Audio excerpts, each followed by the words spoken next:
আমাদের মধ্যে একটা কেন জানি স্বৈরাচারিতার একটা মনোভাব চলে আসছে। এই সংবিধানে গণভোটের কিছু নাই।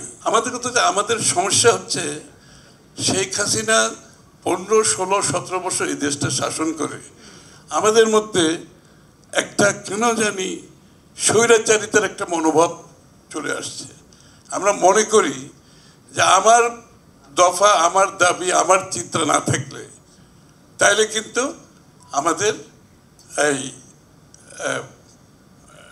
এটাকে গ্রহণ করা যাবে না। তো সুতরাং এই দীর্ঘ আলোচনার পরে যে কনসেনসাস হয়েছে, এটা বাস্তবায়নের ক্ষেত্রে কনসেনসাস হতে হবে। কনসেনসাসের বাইরে যাওয়ার কোনো সুযোগ নাই। কনসেনসাসের বাইরে তখনই আপনি যেতে পারবেন যখন আপনি আপনার দাবিগুলো নিয়ে জনগণের কাছে যাবেন। এখানে কিন্তু এই কনসেনসাসের মধ্যে আমাদের কিন্তু 31 দফা সব কিছু আসে নাই, কিন্তু আমরা সেটা নিয়ে রাস্তায় যাচ্ছি না। আমরা সেটা নিয়ে কোনো ধরনের একটা নিজেদের মধ্যে একটা ডিভিশন করার চেষ্টা করছি না। আমরা সেটা নিয়ে জনগণের কাছে যাব।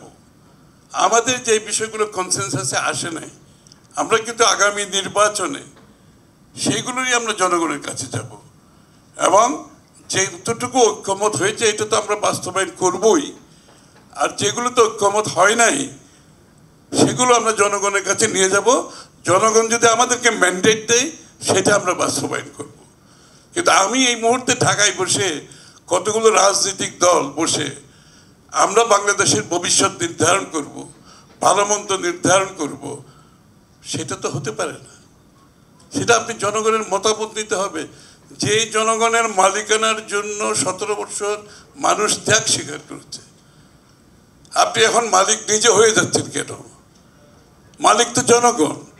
এখন তো আমার মনে হচ্ছে আমরা কিছু কিছু রাজনীতিক তো নিজেরা মালিক হয়ে যেতে চাচ্ছি, যে আমরা এই সিদ্ধান্ত আমাদের এই কনসেনসাস অথবা কনসেনসাসের বাইরে গিয়েও জোর করে আদায় করার চেষ্টা করছি। এটা হচ্ছে 1 নাম্বার। ঐক্যমতের বাইরে যাওয়ার কোনো সুযোগ নাই।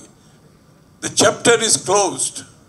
এর বাইরে যদি আপনারা কিছু করতে চান, আপনি আগামী নির্বাচনে আপনার ম্যানিফেস্টোর কথা যত হয়েছে আপনার ম্যানিফেস্টোতে নিয়ে আসেন।